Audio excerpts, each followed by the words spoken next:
बाहर झमाझम बारिश हो रही थी। रानाघाट स्टेशन से ट्रेन की सीटी की आवाज दूर से सुनाई दे रही थी। अर्क अपने पढ़ने की टेबल पर बैठकर लैपटॉप में काम कर रहा था। कमरा बिल्कुल शांत था, सिर्फ बारिश की लगातार आवाज और लैपटॉप के कीबोर्ड की खटखट सुनाई दे रही थी। अचानक कमरे के कोने में रखी पुरानी लकड़ी की अलमारी अपने आप थोड़ा हिल गई। अर्क चौंक कर देखने लगा।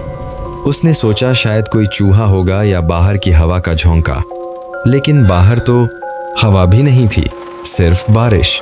उसी समय खिड़की का शीशा अपने आप खटखट करने लगा।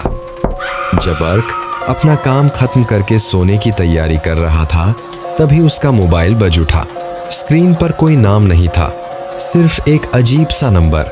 जैसे ही उसने फोन उठाया, दूसरी तरफ से एक बहुत जानी पहचानी और दुखी आवाज आई। अर्क, मैं तेरी पिसी बोल रही हूँ।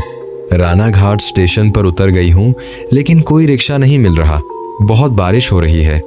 दरवाजा थोड़ा खोल दे बेटा, मैं तेरे घर के ठीक बाहर खड़ी हूँ। अर्क हैरान रह गया। पिसी तो आज आने वाली नहीं थी और रानाघाट स्टेशन पर रिक्शा नहीं मिलेगा, ऐसा तो हो ही नहीं सकता। डरते डरते अर्क दरवाजे की ओर बढ़ा। उसने दरवाजे के लेंस से बाहर देखा, लेकिन बाहर सिर्फ घना अंधेरा था, वहां कोई नहीं था। ठीक उसी समय उसके मोबाइल पर पिसी के घर से एक और फोन आया। दूसरी तरफ से रोने की आवाज आई। अर्क, एक बहुत बुरी खबर है, तेरी पिसी आज शाम स्टेशन आने के रास्ते में ही मर गई। अर्क के हाथ से फोन फर्श पर गिर गया। उसका दिल जोर जोर से धड़कने लगा। उसी समय दरवाजे के बाहर से वही जानी पहचानी आवाज फिर सुनाई दी। खोलना बेटा, बाहर बहुत तकलीफ हो रही है। क्या तेरी पिसी झूठ बोल रही है? अर्क डरकर पीछे हटने लगा। तभी उसने देखा कि टेबल लैंप की रोशनी में दीवार पर उसकी अपनी परछाई के पास एक और लंबी परछाई धीरे धीरे उभर रही है, जबकि कमरे में उसके अलावा कोई नहीं था। उसी क्षण एक बर्फ जैसी ठंडी हथेली आकर अर्क के कंधे पर रखी गई। एक खुरदुरी आवाज उसके कान के पास फुसफुसाई, स्टेशन तक नहीं आ पाई तो क्या हुआ? तेरे कमरे में तो आ ही गई हूँ। अर्क का शरीर जैसे जम गया, वह हिल भी नहीं पा रहा था। कमरे की हवा अचानक और ठंडी हो गई। टेबल लैंप टिमटिमाने लगा। धीरे धीरे अर्क पीछे मुड़ा। उसके ठीक पीछे एक भीगी हुई साड़ी पहने एक परछाई खड़ी थी।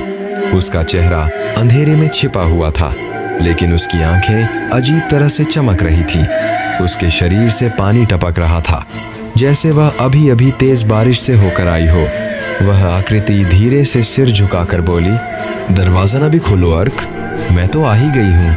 अचानक पूरा कमरा अंधेरे में डूब गया।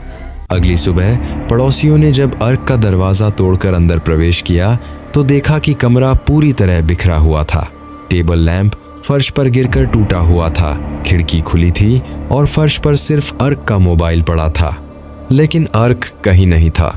दरवाजे के पास गीली मिट्टी पर दो पैरों के निशान दिखाई दे रहे थे, एक अर्क के और दूसरा ठीक उसके बगल में, जो इंसान के पैरों जैसा बिल्कुल नहीं था।